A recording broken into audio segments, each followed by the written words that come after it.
Today, I'm bringing you the ultimate guide to Magic Online from a realist, me.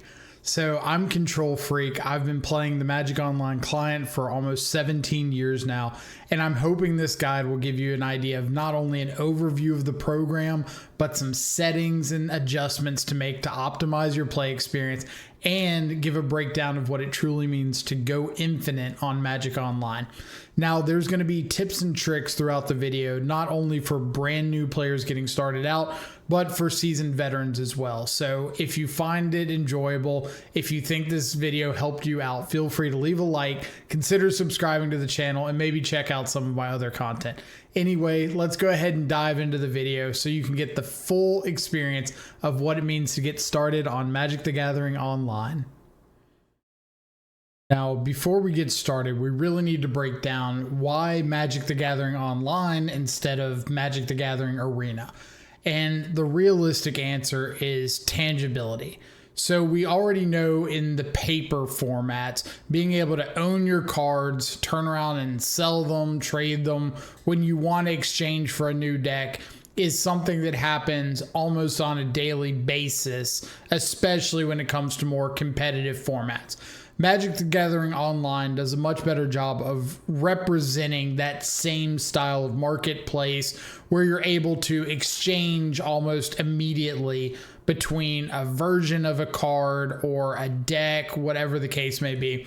Magic the Gathering Arena offers some amount of building into new decks, but often the process can be a little more expanded, a little more time sensitive. So for players who are really interested to swap in and out immediately, regardless of what format they want to play, Magic the Gathering Online offers a lot of benefits, as well as the fact that you can sell out. And all recommendations that I give during the course of this video are going to be assuming that you're a US based user of the client. I don't know anything about international requirements as far as things like gambling. I can't speak on those, so I'm going off the assumption that everybody's US based, but a lot of the advice is going to be useful regardless of where you're actually at. So Magic the Gathering Online, I think, is the more one-to-one representation of what it's like playing paper Magic, and we'll get into a lot more detail of what that means as we get into the video, but that's just a general idea of why you would want to check out this client as opposed to Arena. Let's kick this off with an overview of the client in general. I'm going to assume that you've already downloaded the client, but if you do need a link straight to the manufacturer's website, I will have that down below in the description. Anyway, as soon as you have created your account and you log on for the first time after downloading the client, you'll be met with a screen that looks similar to what I've got up on the screen right now. Now, this is the home screen for the client. It gives you a little tidbit of a few different things. First off, you have advertisements coming along the very front of the page, just new things that have been introduced to Magic Online recently, what's going on, if there's flashback drafts for older formats, if something's rotating out, all of that sort of information will be displayed right here at the front and center.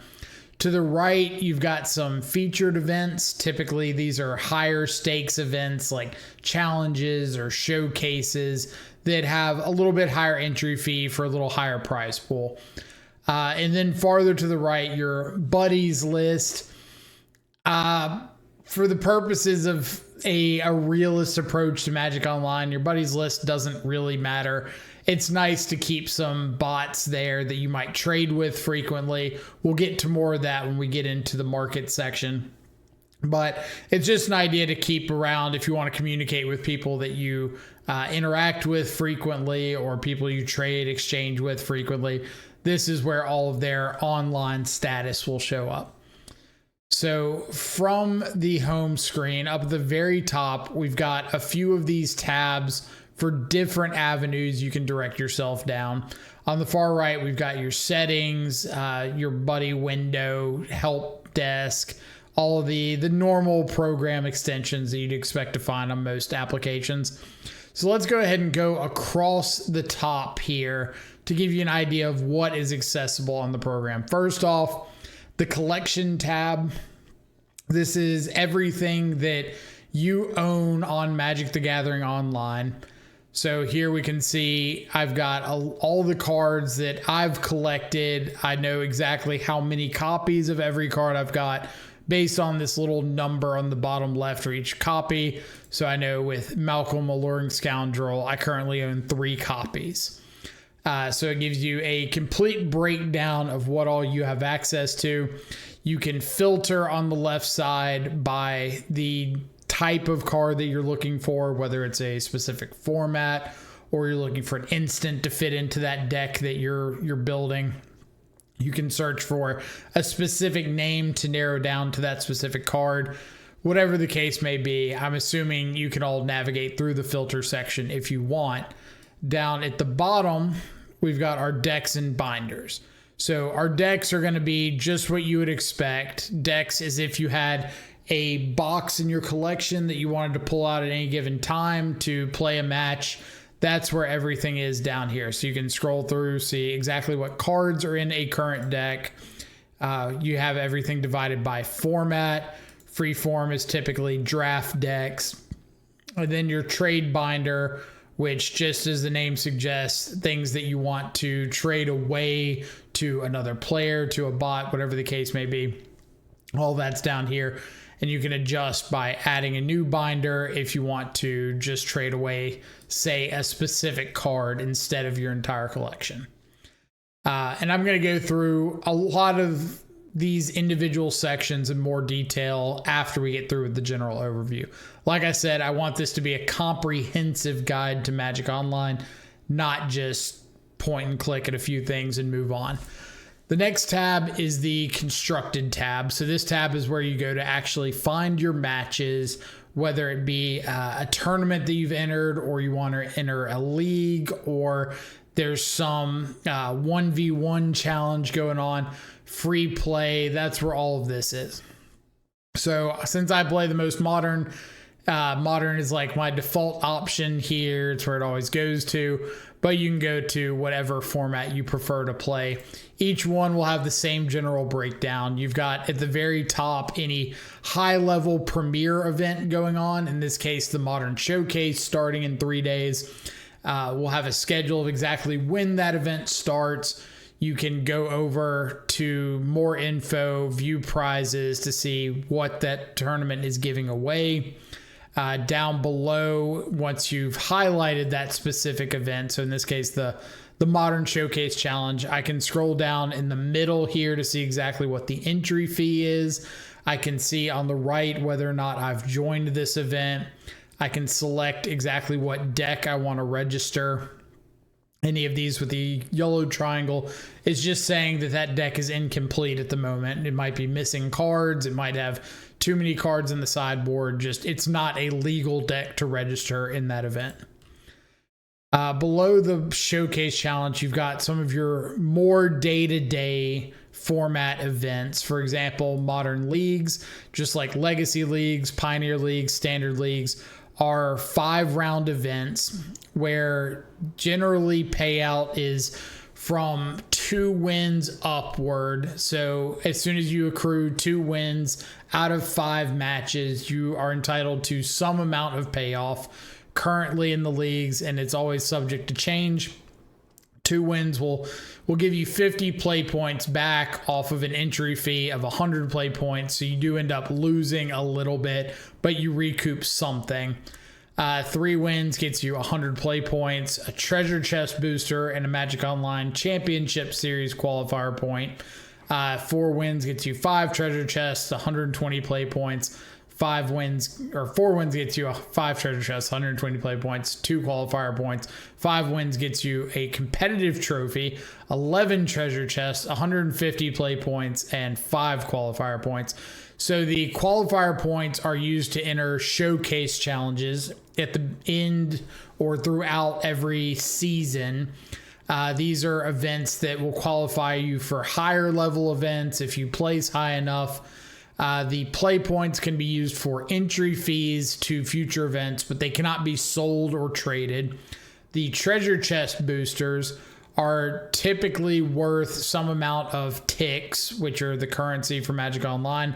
Again, we'll get into more of that later on, but they can be traded off. And then the competitive trophy gets you a spot on the trophy leaderboard, so you can see where players are currently placing, how many trophies they have, and that just means that they went undefeated in a 5-round league.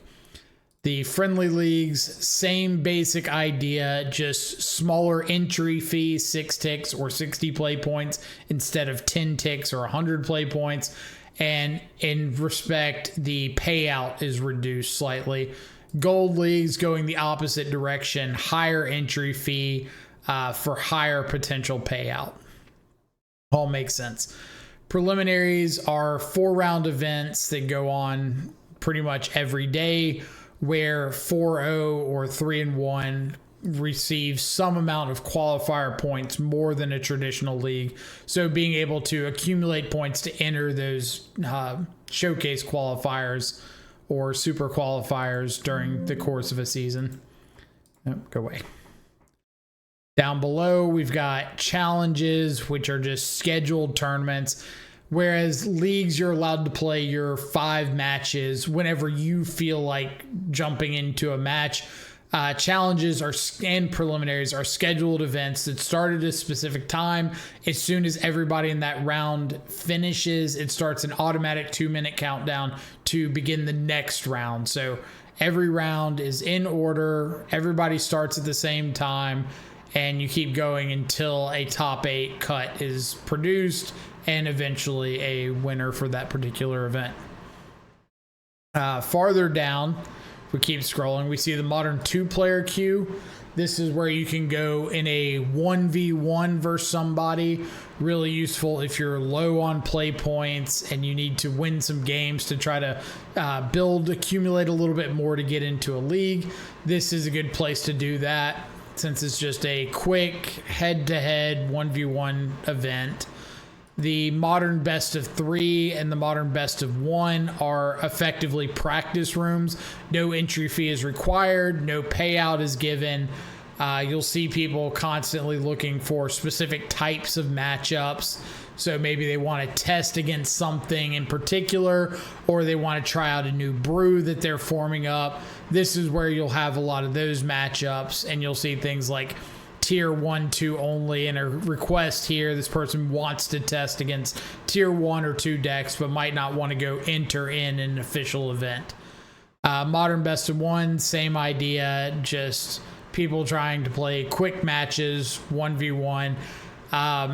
Doesn't really hold a lot of weight in terms of competitive gameplay, but it is useful if you just want to get in a couple game 1s with some deck that you're trying out. And then at the very bottom is events that are currently underway. So these are events that are live right now, being played out, just waiting for a winner or waiting for top 8, whatever the case may be. And as I mentioned, this same style applies to every format here. You can go to Commander and get into Dual Commander events. I don't know anything about Dual Commander, but it's an option you've got on here.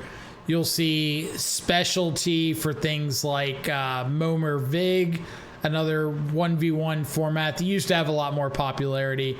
You'll see free form for things like Penny Dreadful or Pauper Commander leagues that fire from time to time. The Gauntlet for new to Magic Online players. This is a really useful tool. When you first get started, you'll get a token to enter one of these events, a Gauntlet token, and you can come in here, try out the client a little bit, jump into some matches against some other newer players, and get a feel for how the game plays out on this particular client. So that's a rundown of the constructed tab. The limited tab, almost the exact same thing. You're just going to have a tab for draft or sealed if you want to play a particular style of limited format. Premier events for things like preliminaries, challenges, showcase qualifiers, all that right here. So you know where to enter, what the entry fee is, and can see if you've already entered. Next up, we've got the store tab. This is going to be where you go if you want to buy a specific sealed product, typically things like commander decks. You can buy booster packs just like you would from your LGS on here, really solidifying the idea that Magic Online is effectively a giant LGS for people that might not be able to make it to their shop as regularly as they want to. At the moment, we've got what's called a Mythic Event Token going on. It's an all-access pass for the Magic Online client. They're not always available, so if you watch this video 3 months after its post, they might not have one available. Usually they kind of coincide with Eternal Weekend.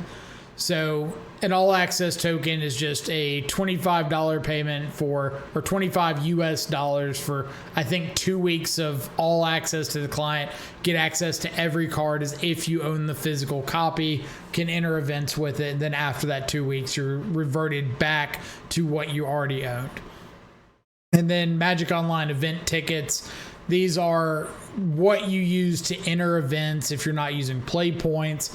These are what you are exchanging for cards, whether it's buying from a bot or selling cards to a bot and receiving ticks in return. This is like the international exchange item for giving your account some amount of value, or keeping the cards with some amount of value. You can scroll through different tabs on here. For example, you've got starter kits for different sets that have come out. You've got commander kits, collection upgrade kit. I'm pretty sure this is, 7,000 cards for $5 for new accounts. Just gives you stuff to build with.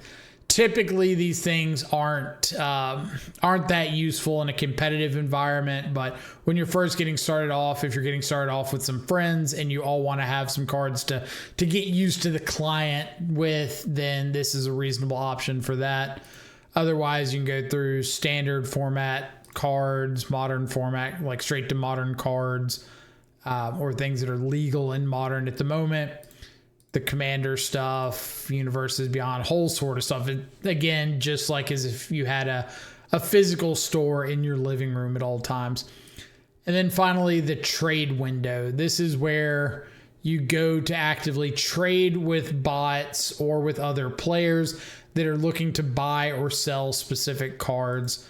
Again, we'll get into that a little bit more detail in a bit, but just wanted to give you an overview. You can break it down by all of the current listings. So like all the bots that are currently online, you can see bots that you've previously traded with in a pretty recent time frame, or you can break it down by your buddies. So the people you have on your buddies list, this is where they'll show up if they're looking to buy or sell or trying to find something. Past that, we've got the settings tab where you can see everything from your display and sound settings. You can check out your game history to see previous matches. You've got chat rooms, so if you want to chat with buddies or whoever, you can do that. And then finally on the far right side is the help guide, and this is where you go not only if you want to report things like bugs or player issues, it's where you go to get any sort of technical support help. If anything goes on that you think is incorrect or should be addressed, this is where you'll find all that information. So now that we've gotten a general overview of the client, let's get into some more specific breakdowns and really give you an idea, again, of what this means from a realist perspective for building your account and giving yourself the best play experience possible. So we've gotten through the general overview of the program. Let's get into some specific in-game settings that I think will greatly improve your overall experience. So from the main screen here, if we go over to the far right to the little settings wheel, the gear icon, we open up all of the sound card display settings over here. And this is where a little bit of our pre-game setup is really going to come into play.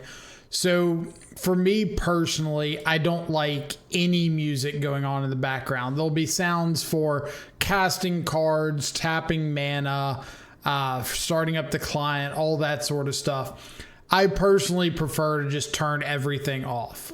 When I'm streaming over on Twitch, link down below for that as well, I usually have all the sounds off because I think it's a little bit distracting. But if you've got the program going and you want those audio cues, then you're more than welcome to have them on. Just know this is where they're at. For the card display, we've got a few different options here, little check boxes. The summoning sickness animation is this little like black gray spiral you see kind of pulsating from the middle of the card. If you click to turn that off, then you'll see how it stops moving. I like having it on because I like being able to look at a glance and see exactly what creature or whatever entered the battlefield this turn. So I know that I don't have to worry about summoning sickness if I don't see that animation going. The foil treatment, a little bit heavier on the CPU usage. So I'll turn it on here so you can see. It creates a shimmer effect that kind of moves from the right to the left or the left to the right, kind of transitions from time to time with this little colorful pattern.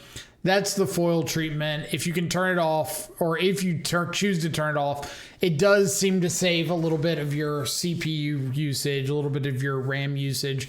So I really advocate for turning it off.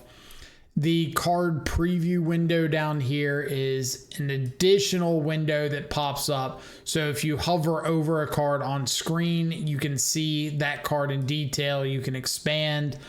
I usually choose to keep the window off, but occasionally I'll want to pop something up for my viewers to be able to watch. And if that's the case, you can add that window back in the middle of a game. You don't have to have it on or off at one particular point before you start your match. You can always change it later. And then the hover zoom, this is if you hover over a card, will it automatically pull up a preview window or not? So you can see when I'm not hovering over the card, it takes away the window. When I do move the mouse over it, it automatically hovers or automatically creates an expanded image here. I disable that because I don't want an image constantly popping up when I'm just like moving over cards randomly, or whenever I just take my hand off my mouse and have it sitting somewhere. The account settings, won't go into too much detail here, but this is where you have the status of your account. When you first start, you'll have a restricted account, and I'll get into, when we get over to the store option, how to adjust that. But you will have to pay, I think it's like between $5 and $10 US to get a standard account, which is what you see here. It just means that there's no restrictions on trading or anything like that that you would have with your very base account. You get a free account to start up the program, but then you do have to pay a small amount to be able to completely unlock the account. And then your avatar down here, you can change your avatar to anything that you've unlocked. So you see like still needed or avatars that I don't have access to. The avatars in the collection up here, ones that I can change my profile picture to if I want.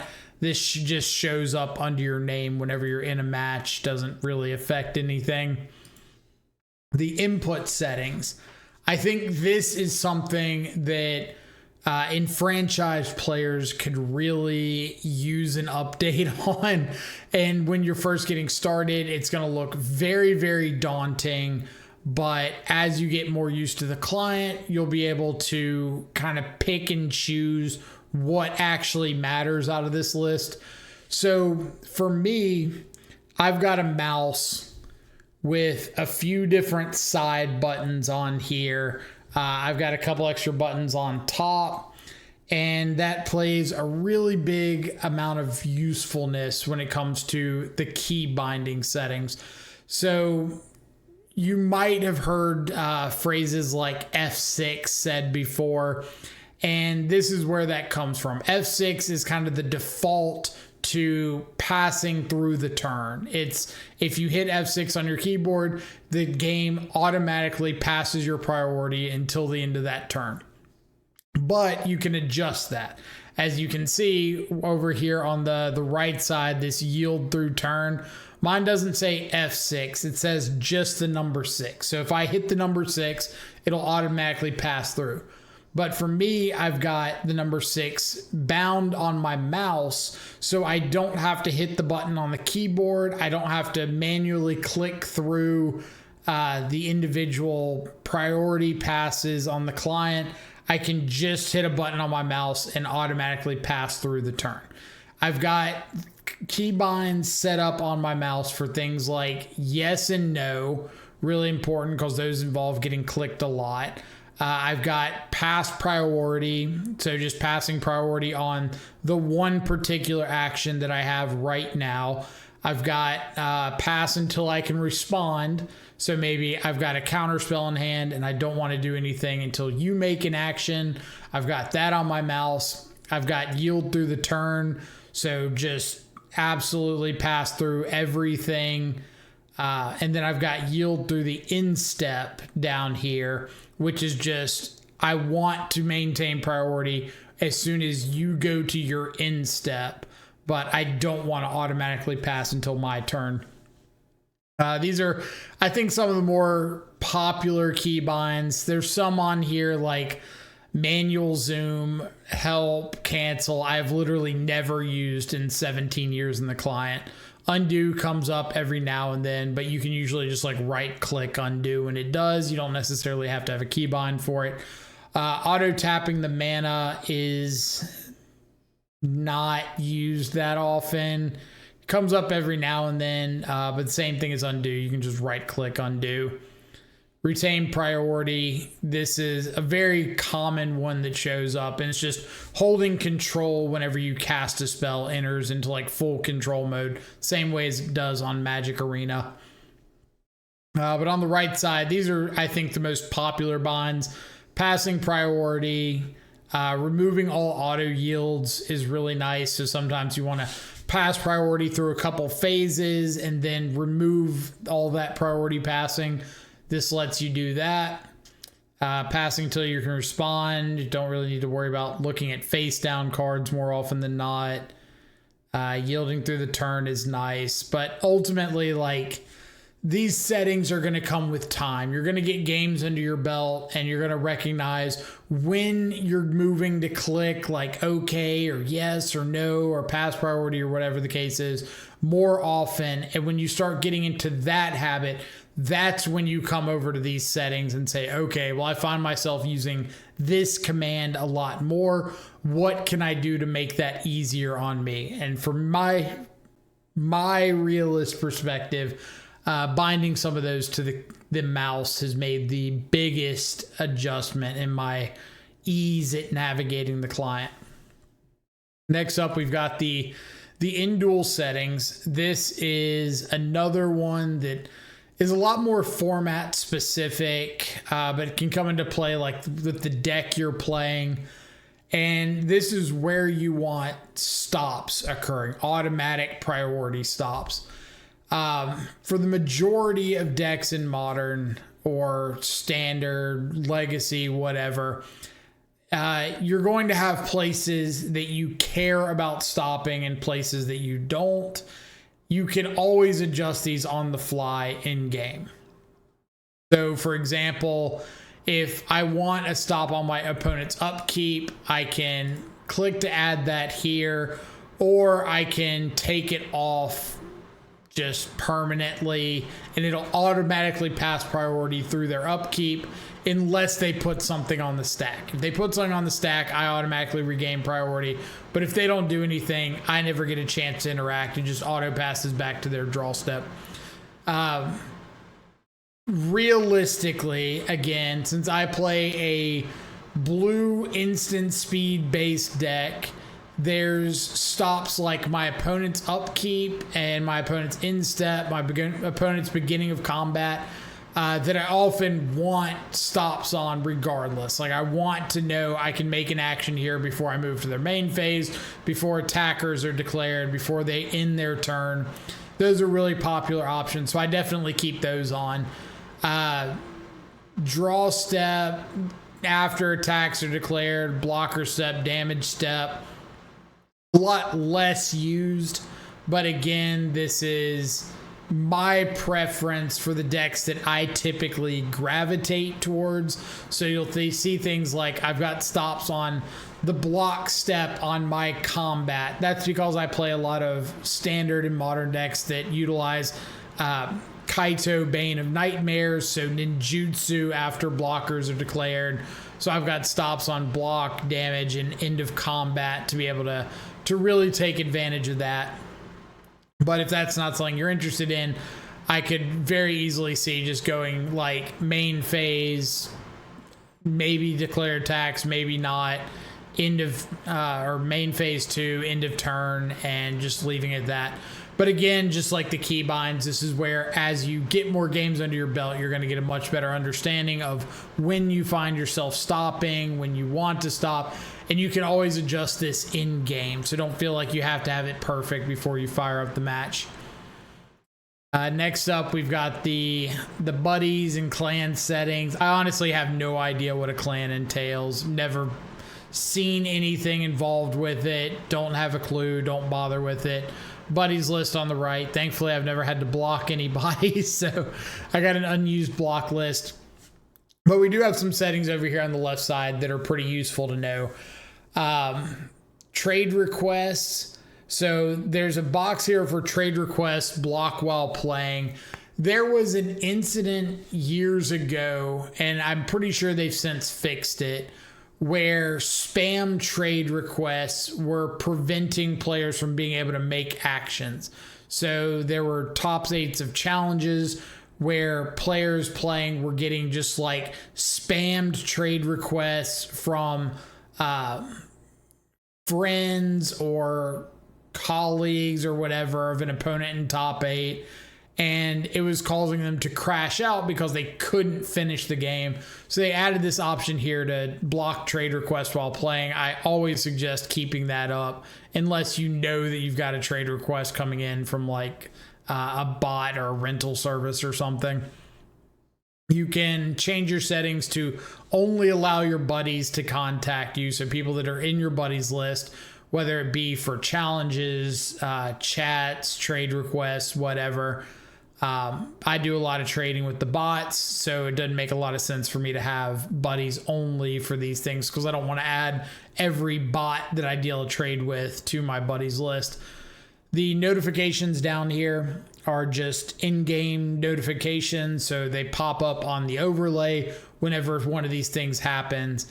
I don't really care when a buddy of mine signs in, but I do want a message when priority is passed in case I'm tabbed out and doing something else. I want an alert to show up and say like, hey, you need to get back to your game.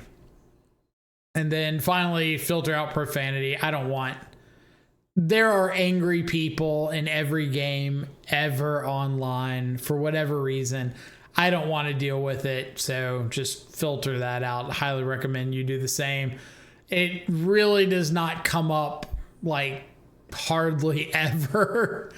Thankfully, the majority of Magic players are pretty chill people, but you never want that 0.0001% to ruin your day, so I would just block that out. And the last part I really want to talk about is the game history. So you can go through here and see all of the matches that you've played, in this case over like the last few months, including premier events, testing matches, limited events, whatever format you're interested in.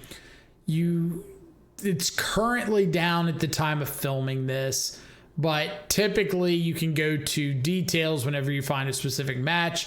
It'll show your individual games, and you can hit replay game to be able to see a turn-by-turn capture of the actual game that you played. Maybe you need to go back and reference why you did something or what happened on a specific turn, and that's a great way to do it. Unfortunately, like I said, it's down at the time of recording this, so I can't give you an example. Up at the top, you've got things like your Magic Online. It's sort of an ELO rating, your limited rating, constructed rating combined. They really don't play any part in anything. Just if you want to have a higher rating, that's where you can see to know about it. Order history is the stuff you've ordered on Magic Online. Promo code is stuff that you've redeemed promo codes for. Policy agreements, all the I agree not to do anything stupid stuff. Filters, if you want to find specific types of games, you can do that. So that's about it for the settings. Let's get back over to some of these tabs up top so I can give you a little more breakdown there. I already mentioned in the collection tab, this is where you go to see all of the cards that you've already collected, everything that you personally own. You can sell, you can trade, whatever the case may be. But I want to give a little bit more of a breakdown of how to navigate through this particular window. So first off, on the far left in this filter section, we have the actual cards that you own, the physical cards. Like I mentioned, you can see exactly how many copies you've got of everything. Sometimes it's a little bit weird on wanting to load in with some stuff and not load in with others. You can adjust like the size of the window and normally it'll pop up. So you can see all the cards that you currently own in your collection. There's another tab here for other products. This is where you go to see things like the play points you have access to, your qualifier points, the event tickets that you have in your collection, avatars, stuff like this. So most everything in here is used to enter events. It's used to establish trades. It's not cards that you're actively going to use in any sort of event. So really focus on this card section instead of the other attributes. Anyway, when you are looking at building a deck, I already mentioned that there's this whole filter process over on the left if you want to go through and find a specific card or cards that are legal in a specific format. But what if you don't own the card? What if you're just thinking about like, oh, I want to find a card that does something for me? Here we've got a few options. Let's take an example. I want to find a 1 mana black instant removal spell that's modern legal. Okay, well, let's break it down a little bit. I want modern legal. I don't care about what set. I've already said it's modern legal, so it's automatically going to filter out anything that's not in modern. I want a black instant. So we've got a black card. It's got to be an instant.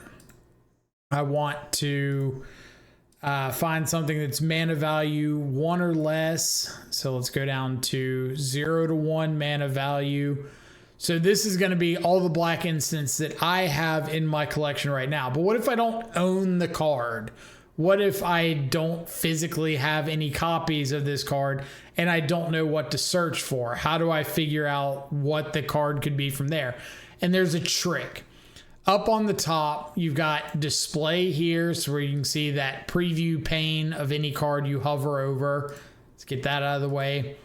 You've got the quantity for the number of cards that you have in your collection. You can see different versions. If you've got different artworks, foils, non-foils, promos, non-promos. You can sort by rarity, sort by mana value. But over here on quantity, you'll notice that there's a slider here for the amount of copies you have in the collection. Currently, it's set to 1 to 20. So any card that I have more than 1 copy or 1 copy or more, or 20 or less. But I can actually move this left slider down to 0, which will open up every black instant in Modern with mana value 1 or less. And I have just completely opened up the search function without even needing to own any of these cards. From here, I can go and say, I don't want to show versions separately. So we're going to have 1 copy of everything. So if you've got in this case, extirpate, you've got a foil extirpate, a promo extirpate. We're going to bypass all that. I'm just going to get 1 column that says extirpate, period. And I can use this to search through and see all the cards that fit my criteria that I decided to filter out by. I can find something like Pepper Smoke, 1 mana instant that gives a creature -1/-1. If I control a fairy, draw a card. Well, I didn't own any of those, but now I know they're here. From here, I can drag this card or right click, add to my deck. If I want to throw it into my build that I'm working on at the moment, you'll see this yellow and black kind of crisscross border around the card. That means that I do not currently have this card in my collection. I could go try to find this card. I could buy it somewhere at a bot, trade for it, whatever the case may be. But Magic Online is not going to let me enter an event while any cards in my collection are showing this orange border, because I can't enter an event with cards that I don't have access to. Now, maybe we add something that is a little bit different. For example, I've got Fatal Push in my deck already. Let's remove a couple of those. And if I can find here, Fatal Push in the actual window up here. I believe these are the same printing. Yeah, so let's say I've got a different printing. We're going to swap back to show version separately. Here's a Fatal Push I don't have in my collection. Let's add those in here. And you can add by double clicking the card here as well. You see they show up in the window as a card not in my collection because I don't have this version of Fatal Push. But what I can do is right click down to the very bottom, update with versions of the collection, and it'll automatically update those Fatal Pushes. Yeah, update those Fatal Pushes to the version that I do have access to. So I don't have to worry about accidentally adding the wrong one, going back, having to fix that and add a different version in instead. And then I can always adjust my slider here on quantity to go back to the cards that are already in my collection if I want to add something specifically from there. So that's a general breakthrough of filtering. From here, the actual deck window, you can see your main deck, you can see your sideboard, all right next to each other. You can move stacks around to be able to reorganize. You can sort things by like rarity instead of their mana cost. I typically do mana cost for purposes of deck construction because I want to see how my curve is going to play out. So filtering by mana value allows me to get an idea of what my 1 to 2 ratio looks like, to 3 to more expensive, whatever the case may be. I can change the display. Like let's say right now I've got it on pile view. As you can tell, it's got very clear piles of cards. Maybe I want to change it to card view to see just how many copies of each individual card I've got. I can also change it to list view if I want to see just a broken down list of the cards as if I was going to write out a deck list for a tournament. Honestly, I have never used this view in my life. I'm sure some people do. Bravo to them. I don't even like the card view. I stick with the pile view like 99.9% of the time. But just gives you an idea of how everything's divided out. Typically, your sideboard really likes to automatically sort itself by color. So when you just open up a new deck list, it's probably defaulted to sorting by color. You can adjust it to sort however you want. It just gives you an idea of how everything is organized. So that's about it for the collection tab. Let's get back over to the tournament registration tab and give a few more breakdowns there. From this window, we've already gone over all of the different sort of events and formats that you have available to you, but I want to get more into some recommendations. We know that you're starting off from square one when you fire up your account for the first time, but how do you get to building up a collection? What's like some of the most efficient ways to do so? What makes the most sense? And the short answer is it depends on how much time you have invested into the format, how much you know versus just trying to pick up the client for the first time, how much or how comfortable do you feel with making those very high level decisions, because at the end of the day, Magic Online is an extraordinarily competitive environment. I think it's the best place to go if you're actively trying to get better at Magic. And that's because you've got top players from all over the world consistently competing in every major event out there. So once you feel you're comfortable with the client and you really start jumping into scheduled events or leagues, what do I think is the best option to help you grind up that account value? And for me, being a predominantly content creator, I typically run into modern leagues more often than anything else.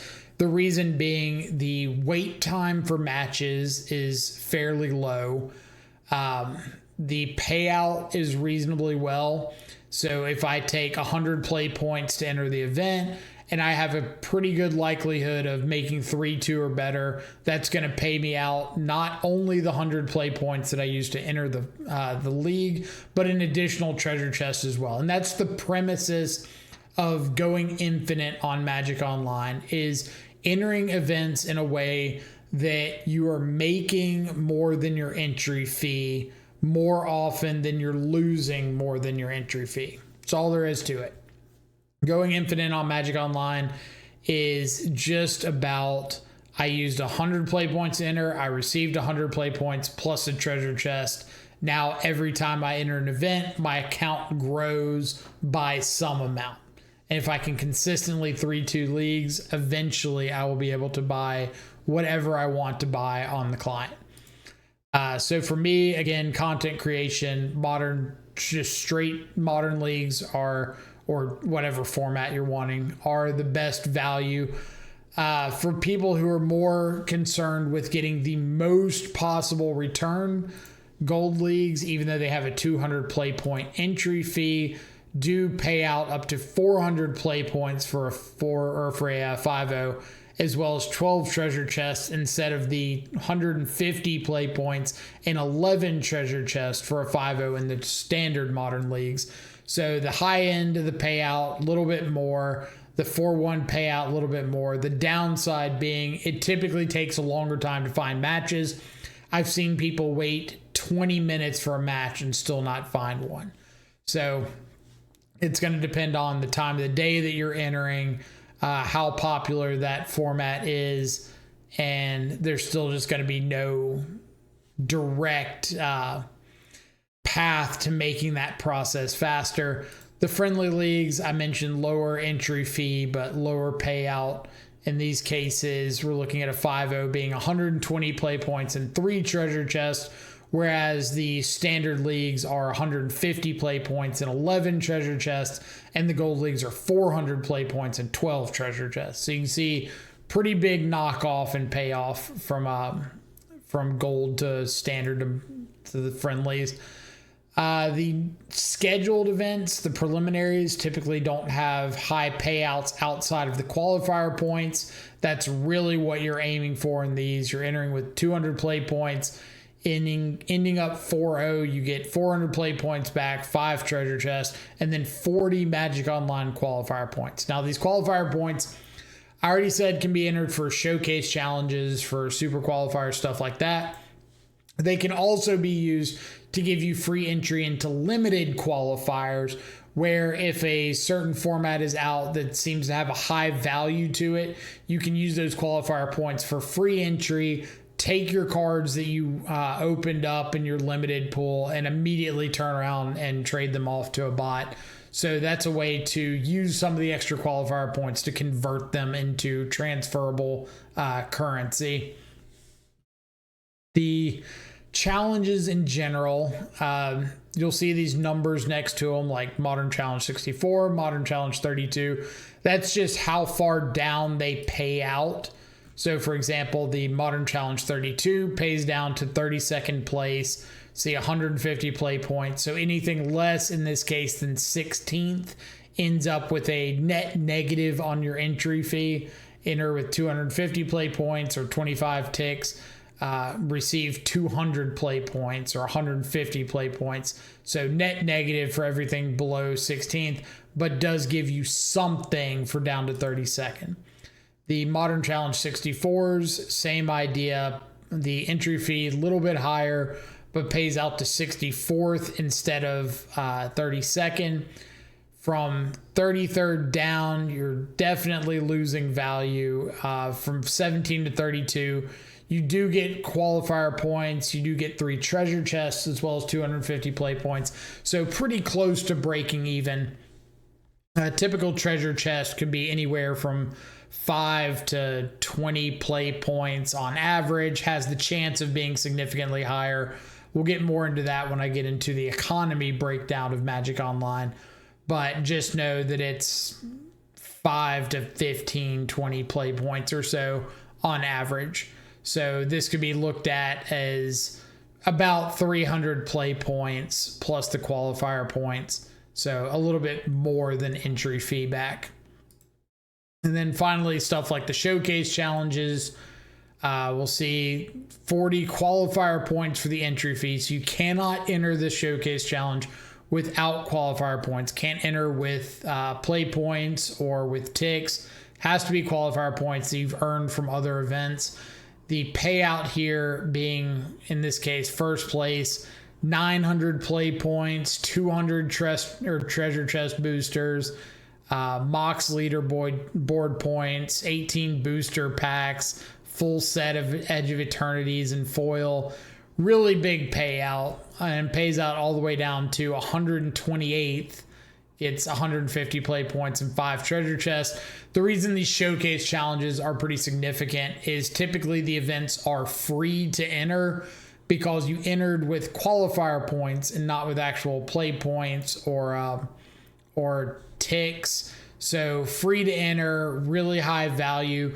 This is where a lot of building up of your collection is going to come from showcase challenges, from 32 challenges, 64 challenges, as soon as you get more comfortable with making farther runs into those events. This is where you get like the big rewarding payoffs of 25 or 50 chests or whatever the case may be that you can turn around and trade to the bots. So that's about it for the constructed tab. Limited, basically the exact same stuff, just variations in what format you've got, but the general breakdown is the exact same. I would almost always recommend that if you've got a lot of play points and you feel very comfortable at limited, then it's a really good format to play, especially when a new set's coming out. So you can use play points to enter drafts, enter sealed events. You're paid out typically in booster packs. Like, let's get out of the preliminary here. So like Edge of Eternity's Draft League, you can enter with play points, typically paid out in booster packs. You can use those to sell or trade in for ticks that you can use to enter another draft or another event. So if you feel really confident at limited, you see the people over here with like 60 plus trophies. It's really good to grind out from play or kind of convert play points to ticks that way. Really, really worth it. But there's another hidden benefit to playing limited. And let's get into that with the store tab now.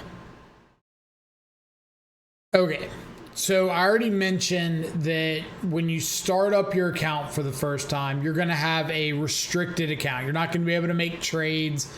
But if you want to upgrade to a fully functional account, you're going to have to come here to the store tab. So up on the right, beside the limited and trade options, you've got the store tab. There's this section for new players, and there's going to be an account upgrade, something along those lines, not the collection upgrade. It's going to say like account upgrade. I don't have it on mine because I've already upgraded my account. But like I said, it's about $5 to $10 US, and it allows you access to fully unlocked account, being able to trade and everything. You don't have access to all the cards, but you do have access to the functions of the account. So you get the upgrade. I think it comes with like a gauntlet token to try out modern or standard, whatever the gauntlet format is. It might come with a draft token. I don't remember what it comes with anymore, but That's what it's there for, and you have to have it if you want to be able to trade, which is the primary function. But I mentioned that there were some advantages to limited, and that's where we're hitting the next big piece here. I've already showed you can get Magic Online event tickets here. You can buy boosters, buy commander products, whatever the case may be. But over far, far right down here, you see redemption.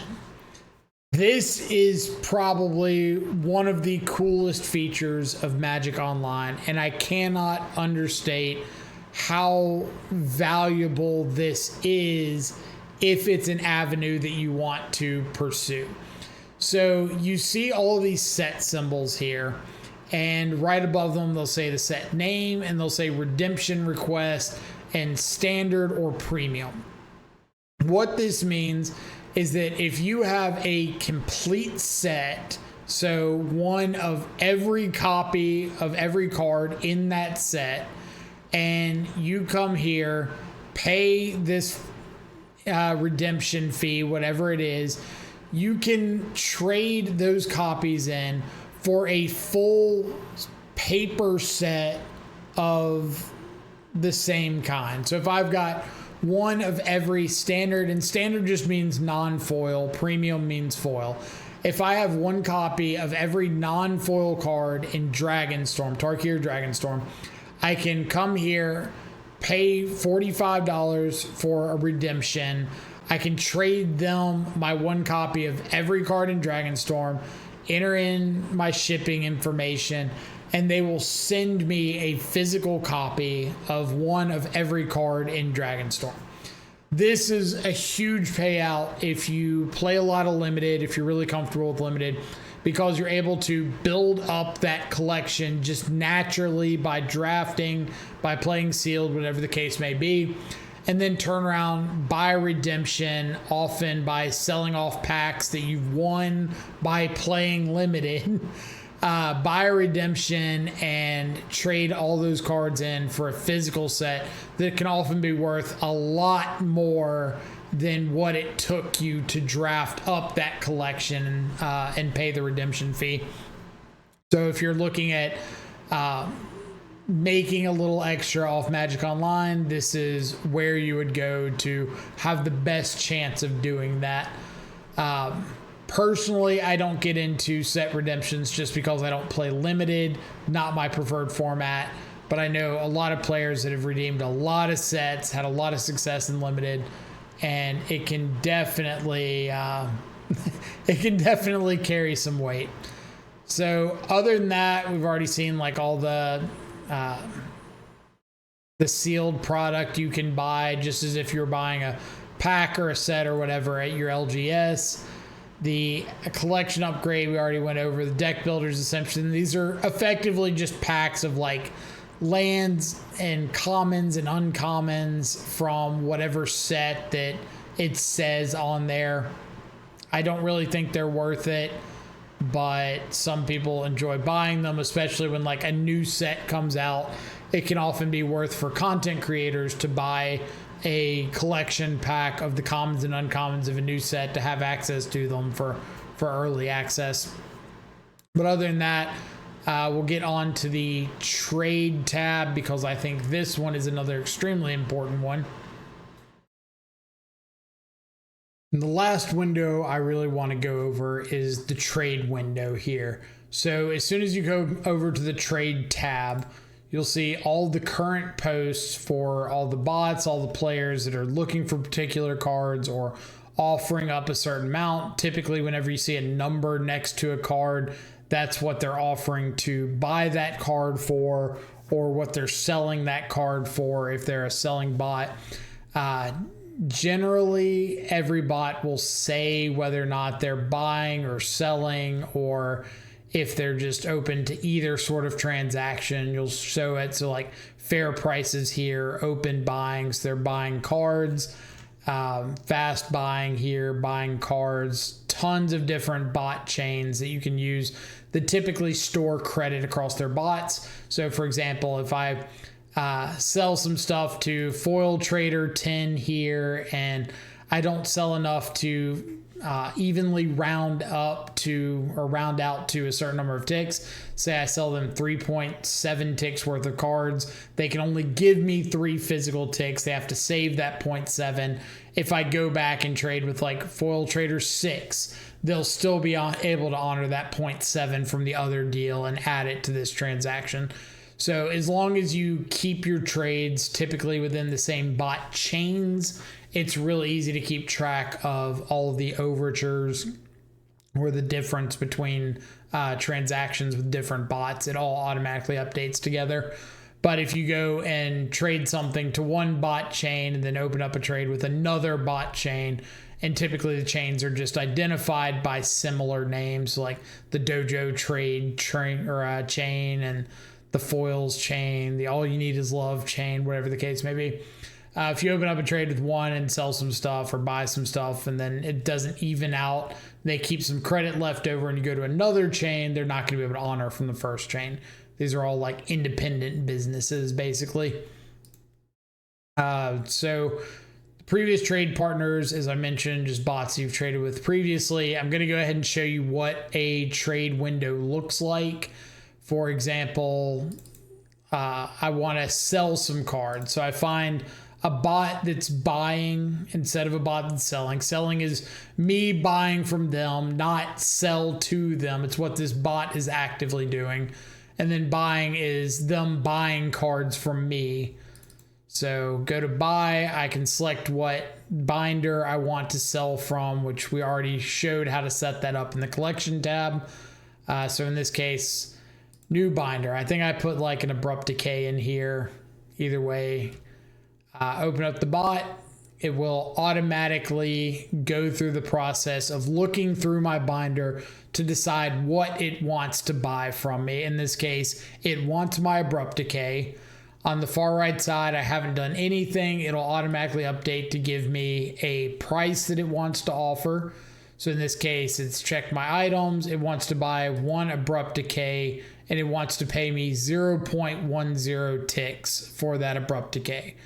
Now it says that I can submit if I want, and it will take my Abrupt Decay and issue me that 0.10 ticks in the form of store credit. Until that gets up to 1 full tick, I cannot take a physical tick from their bot. I have to keep trading until I hit to that full 1.0 tick. In this case, I don't want to trade off my Abrupt Decay, so I'm just going to cancel that. But same idea with selling. You can open up a trade. You can go through and pick out cards that you would like to buy. Let's open up. In this case, I didn't add any ticks to this collection, so they're going to try to take my Abrupt Decay, because that's what's in my trade binder, as payment for whatever I decide to take. Let's say I want to buy an Ancestral Recall. Well, they're telling me that Ancestral Recall is 5.91 ticks. That's what they're charging. I've got 0.1 ticks in my Abrupt Decay, so I need 5.0496 more credits or ticks to be able to buy this Ancestral Recall. I don't have any ticks in this current binder that I've got open, so I'm not going to be able to buy the recall, unfortunately. So we'll go ahead and cancel that, but that's typically how trades work. If you don't finish your trade in a certain amount of time, it'll automatically cancel it. It's usually pretty generous and it'll give you warnings if you're getting close. So don't feel like you have to rush into getting the trade over, but it does help to know what you're wanting to trade ahead of time, what you're wanting to get, what you're wanting to offer, whether it's ticks or cards or how you want the transaction to play out. The really cool part about Magic Online is where in a paper setting, if you're wanting to trade with somebody, there's a lot of back and forth about like, oh, I don't really want this card, can haggle a little bit. I kind of want that more. I want to trade for value. I only want to trade for stuff I want. With Magic Online, the majority of the bots are, if the card is worth over 0.002 ticks or whatever, I want it. Period. End of discussion. I will take it. I will pay you for it. And I'm going to pay you a set amount. There is no haggling. There is no back and forth. If you don't like that amount, you can always go try to find another bot chain that'll buy it for a higher amount or sell me that card for a lower amount.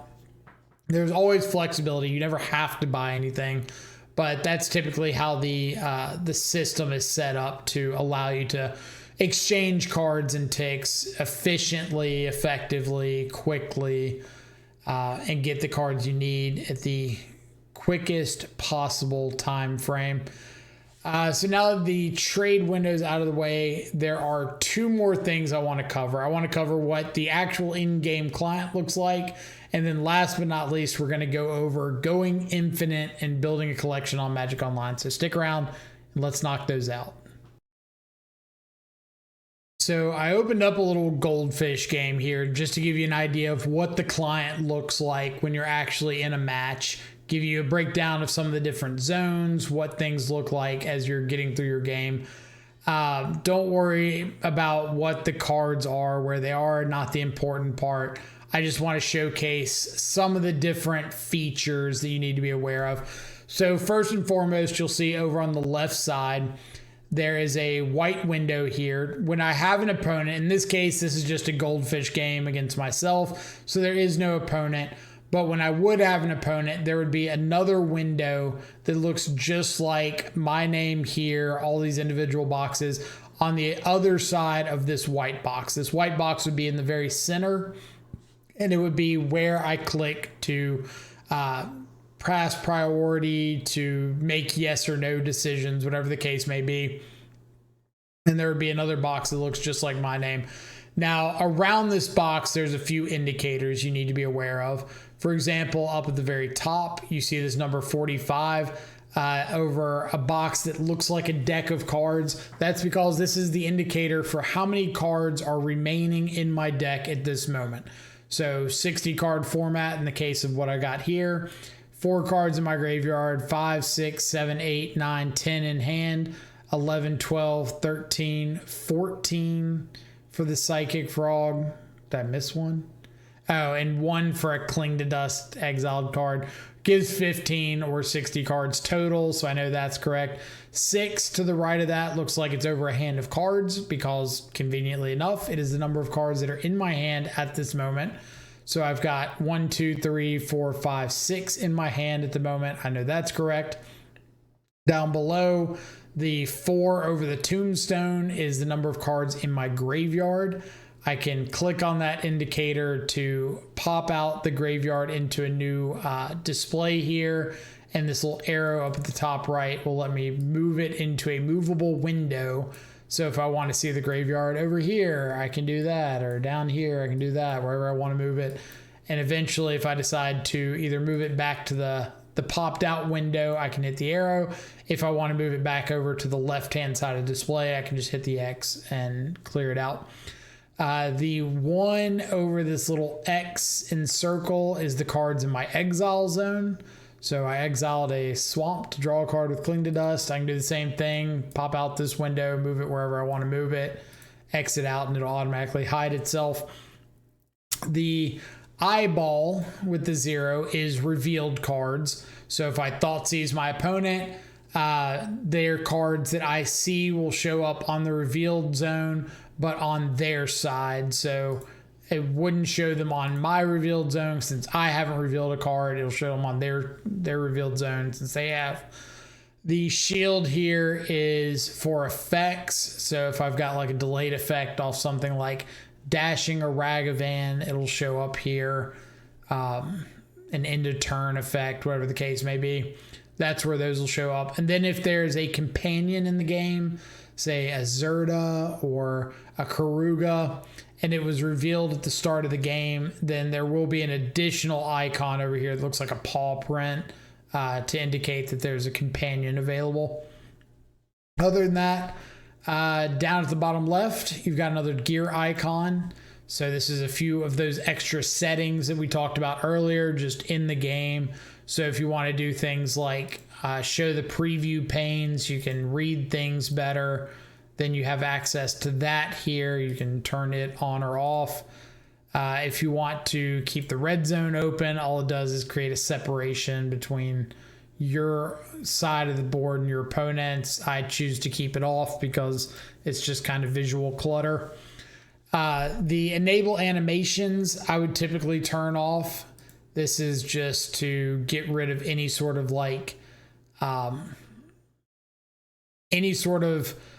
pulsating effect on cards. It's really useful for reducing lag on the client or reducing some of the CPU load.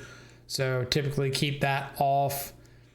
Everything else, pretty much however you feel comfortable looking at it. I like to have the cards a little bit bigger so that hopefully chat can read a few more of them. It's definitely not necessary. Next to the settings, you have the chat window, so you can see if your opponent's typed you something, or if you want to say something to your opponent. A lot of times you can have a good laugh back and forth about some crazy top deck or something that's occurred. That's where that would happen. Next to that, you've got the game details. This just gives you a breakdown of the match ID, the game ID. Useful if there's a bug that you need to report. You can take note of some of that information because they'll need it for the report process. But you can also find it back in the settings on the home page. If you come over to game history, you can go to the details of the game and find the game ID and event ID and all that. Now you see up at the top where constructed, there's a red diamond now, a red triangle that wasn't there before. This just means that I'm actively in an event that falls under that category. So I can click on that red triangle. It'll give me a drop down of all of the events that I'm currently involved in. And if I click on one, it'll automatically bring me back to the window for that particular event. So now that we've got an idea of what everything looks like from terms of the gameplay window, we can talk a little bit about actions that can be taken. So for example, I can play a land, triggers automatically go on the stack just like they would on something like Arena. As soon as I pass priority to resolve that trigger, a window will pop up, in this case with information that's revealed to me, and I have a decision to make. Do I want to keep this on top, put it on the bottom? Clicking on the card allows me to make that decision. It doesn't really matter what the cards do at the moment, just showing that all of those interactions automatically populate. If I choose to, in this case, activate my Psychic Frog, I get to decide what ability I want to activate by just clicking on the card and selecting the appropriate response. If I want to tap a land for mana, I can, again, just like the frog, activating with, or having different options to activate, just choosing one by clicking on the card and dropping down. Click on the land, drop down. If I have multiple lands, I can choose to use them all the same way. For example, if I have 5 islands, instead of clicking 5 times, I can click, and there will be an option down at the bottom to add or use all to add blue for each of them, whatever the case may be. You right click allows you another priority yield. So for this case, let's say I don't want to attack, I don't want to do anything, I just want to pass through the entire turn. I can do that here. At the turn, like you see this bar right above my hand below the battlefield, this is where I can see all of the stops in real time. So any phase that has a black triangle under it means that I don't currently have a stop there. So it's not going to stop and ask me to make any actions. It's going to automatically pass through my priority on that spot, unless my opponent puts something on the stack. If it's got a white triangle, that means it's going to stop there if there's an action that I can take. So for example, this just stopped on my first main phase. Because I set a stop there, I can take an action here. If I do not have a stop set here, it will automatically pass into combat. So just because I can make an action here, the game does not assume I want to make an action here. It's only going to assume if you have the stop there. So make sure you have stops set where you're going to make actions more often than not. But if I decide later on, like, oh, I want to stop on my upkeep, I can always go to my upkeep, go to this little blue bar on the bottom, right click, my turn, set stop. And now it'll set a stop on my upkeep. and it'll keep that stop there until I choose to remove it. As far as casting spells go, there's a couple habits that I think people should get out of early. And the big one is the order in which they cast spells. So if you know anything about the order of casting a spell, the very first thing you do is declare that you're casting the spell before you pay for it.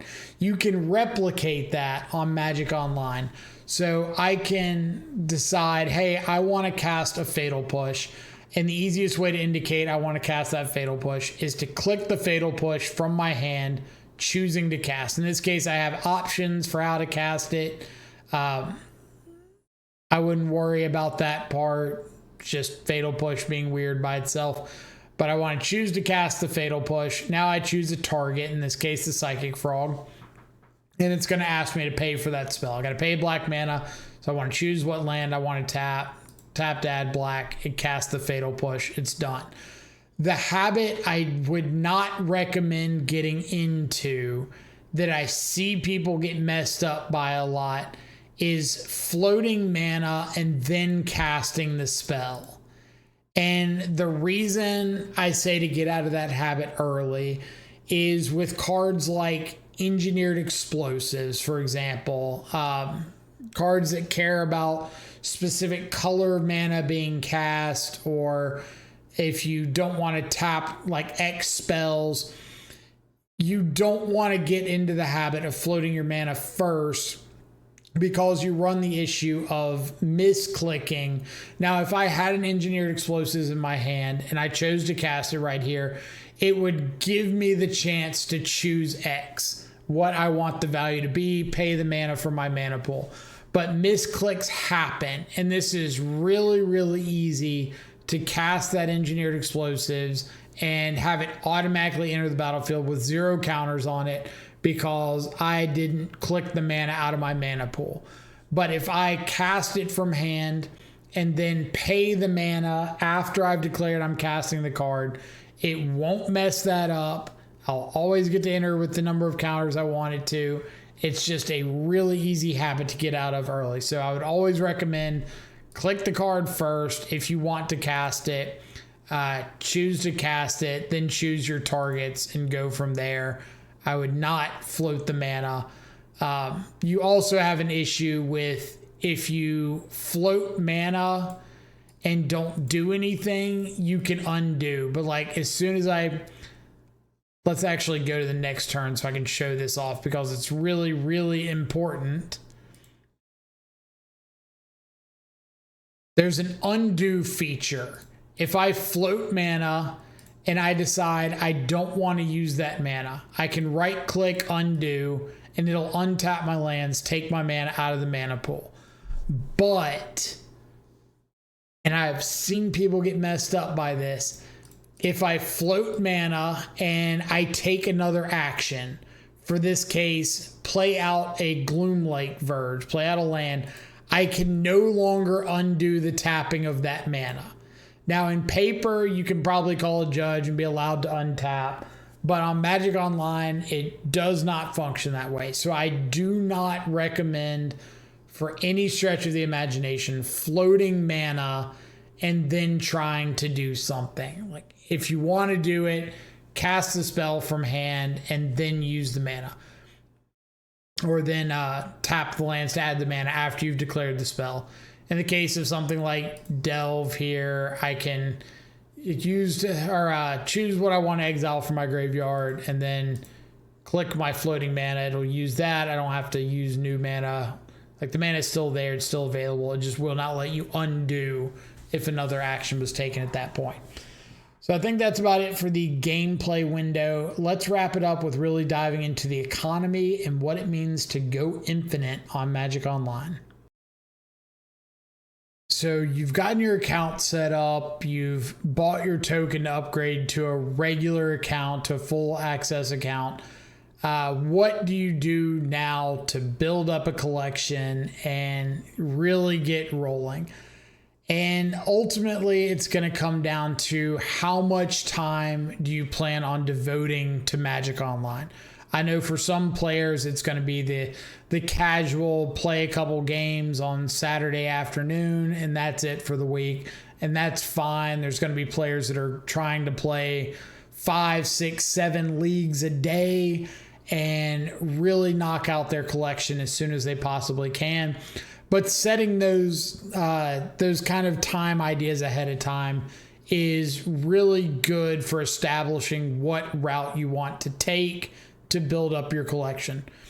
My recommendation is rental services.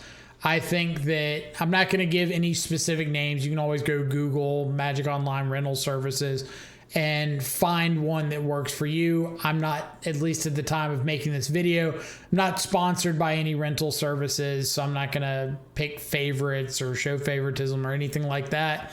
But typically they have a process for like verifying your ID, verifying your Magic Online account, to make sure that they feel you're a good person to rent cards for.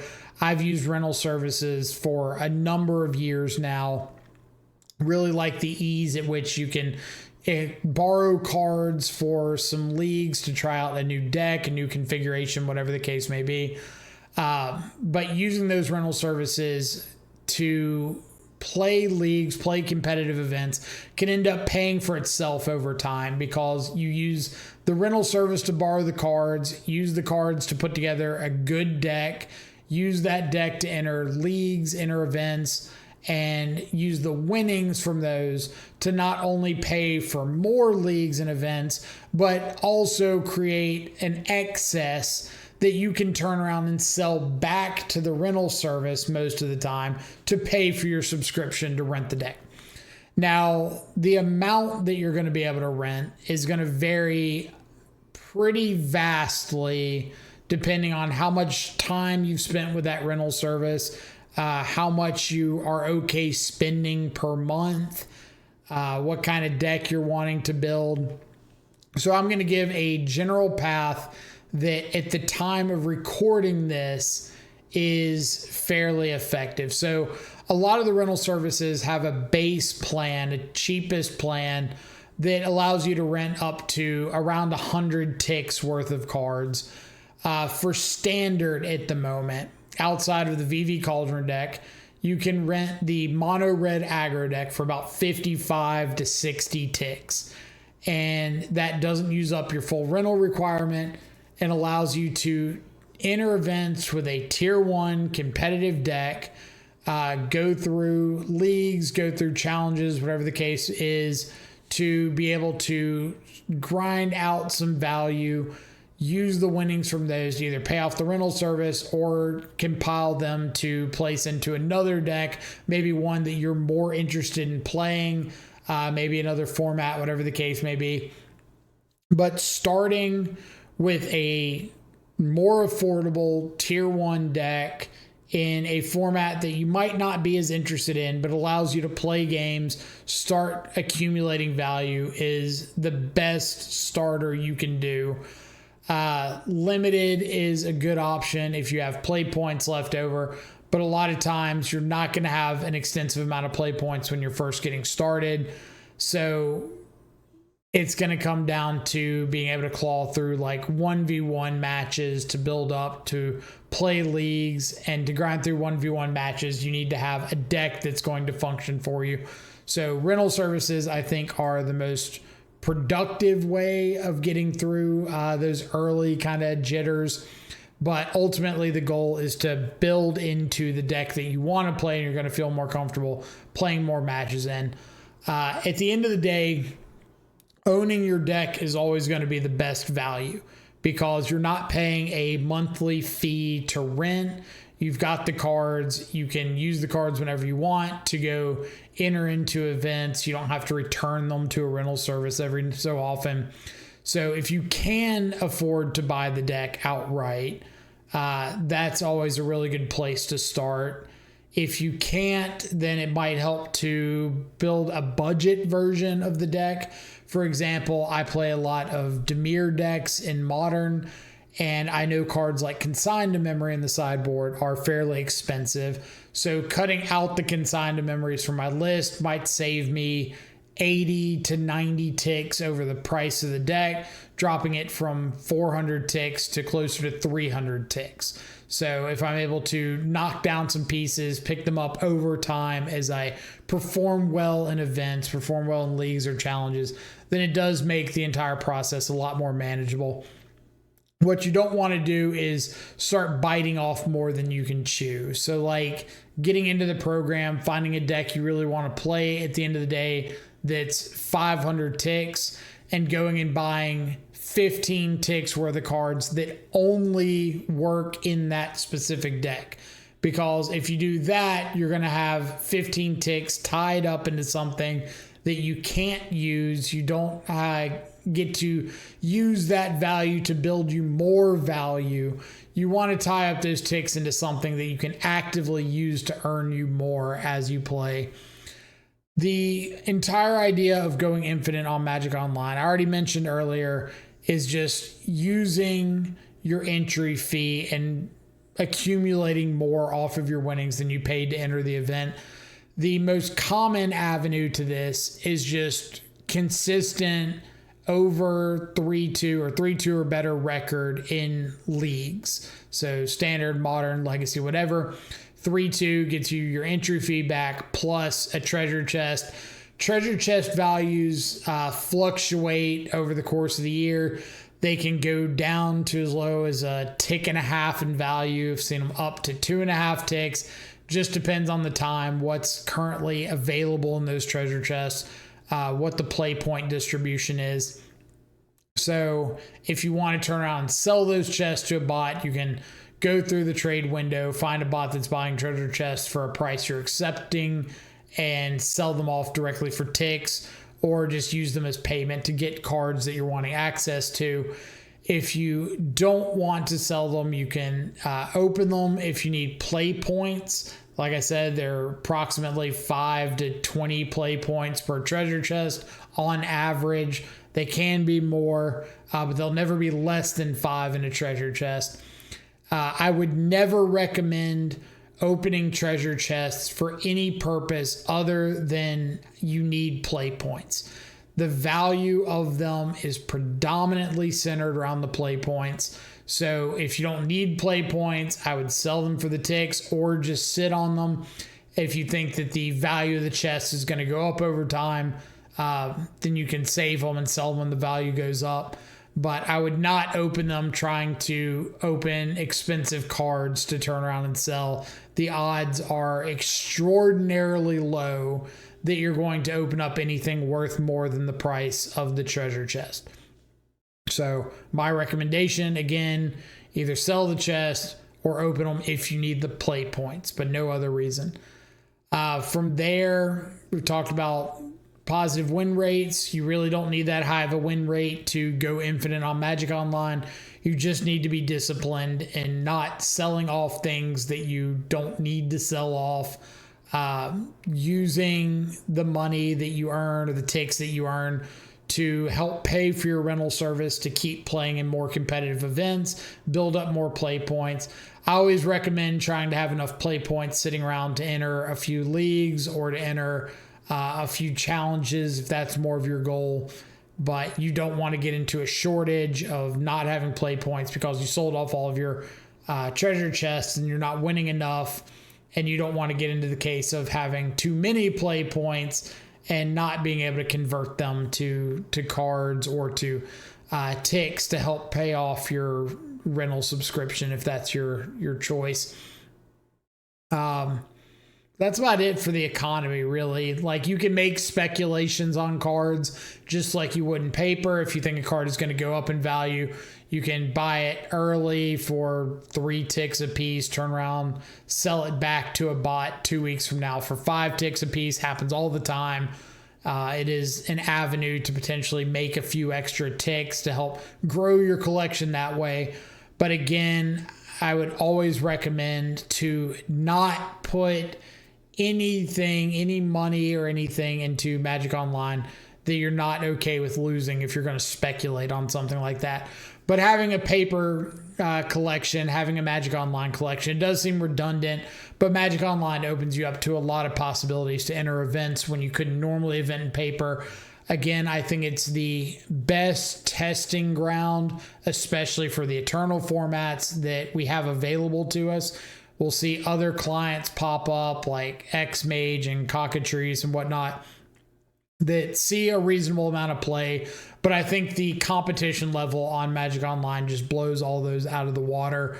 So if your main goal is to get better at Magic, prepare for big paper events, build up a collection, be able to expand to playing other decks, I think Magic Online is a fantastic resource to have in your back pocket.